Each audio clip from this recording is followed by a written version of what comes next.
We are back, movie fans. So what do you get when you throw John Cena, Idris Elba, Jack Quaid and a bucket load of explosions into a movie? That would be Heads of State. So welcome back to Gedgehammer Reviews. We break down the biggest blockbusters, hidden gems and everything in between. Now today we are diving into Heads of State, a brand new action comedy. It's just landed on Amazon Prime and it's exactly what you would expect it to be. So I gave this one 3 stars out of 5. It's fun, it's loud, it's got some cracking action, but let's be honest, we've all seen this film before.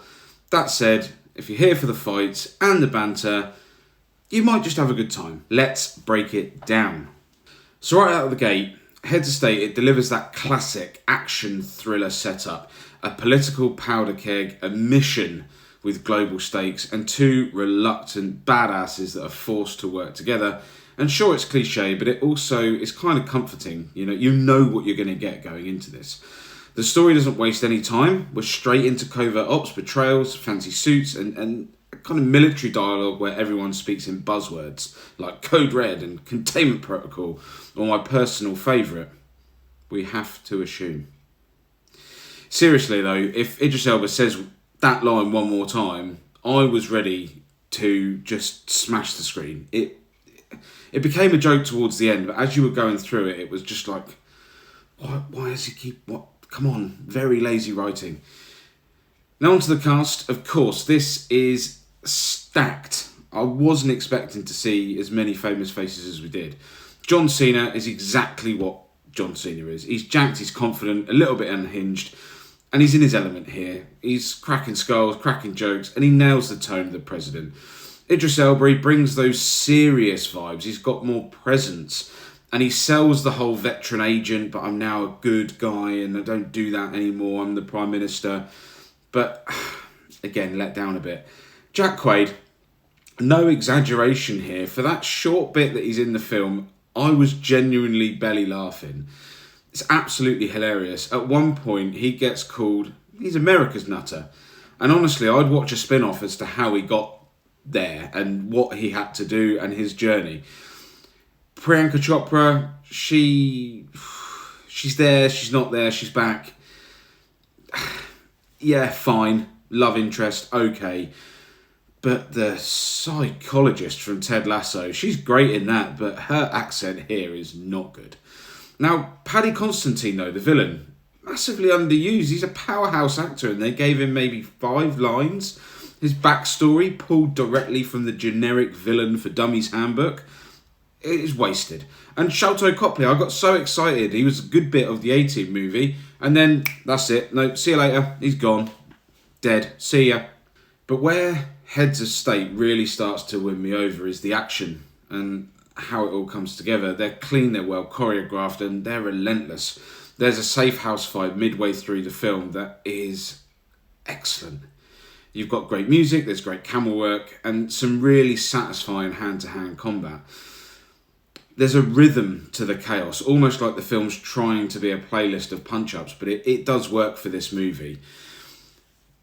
But also, it does start to feel repetitive. Not just the dialogue, but the action sequences as well. The chase scenes, the fight scenes, the rinse and repeat. And after a while, even the explosions start to blur together. There's a style, yes, but not always substance behind what's actually happening. But if you are just here for hour and a half, 2 hours of just action movie, then this is perfect. But let's talk about the tone. This is a movie that wants to be a political action satire, but it also wants to be a buddy comedy, and sometimes it's crossed. For me, pick one or the other to lean into, but don't lean into both at the same time. There's a weirdly heavy focus on NATO and foreign policy and the role of international alliances. I mean, fair enough, but it's not exactly what this film needed. And before I saw them on the poster, it's just a bit too geopolitical for me. The best parts are when it leans into the fun, when the team is bickering mid-mission or Jack Quaid going full Terminator mode. That's the energy that this film thrives on.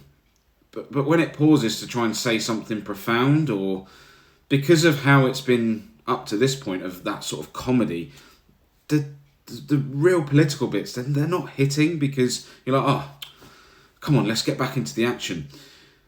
But where does that leave us? I mean, this movie, it is loud, it is fun, and it's competently made. The action delivers, the cast is great, and there are enough laughs to keep you engaged. But underneath the flash, it's about as deep as a puddle. The plot, unfortunately, is very generic. The villain is wasted, as a lot of these movies are. The political edge, it's a weirdly strong film for what feels like it should have just gone full popcorn chaos and just enjoy the movie. But sometimes you want popcorn chaos, and this does deliver to a certain extent.